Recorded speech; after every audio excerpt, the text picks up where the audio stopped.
A data structure is a certain way of organizing data in the computer so that it can be used efficiently. There are many kinds of data structures, but in this video, we will be discussing top 5 data structures. So let's get started with the video. The first we are having is array. So array is a collection of elements that can be values as well as variables that are stored sequentially. So the second we are having is linked list. So linked list is a linear data structure that consists of succession of connected nodes. The third we are having is stack. It is also known as LIFO, that is last in first out.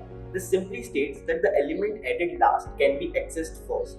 This can also be taken as an example of stack of books. The last book we add on the top is the first we can access. The fourth we are having is Skew. This is really similar to stack and it is known as FIFO, that is first in first out. The example can be taken as a queue standing in front of a grocery shop.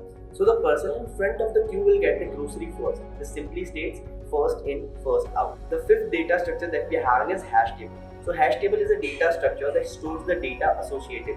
In this, data is stored in array format and each data value is having its own unique index value. So these were the top 5 data structures that we have discussed in this video. So I hope you guys liked it. For more such insights, follow Tutort Academy. And thanks for watching.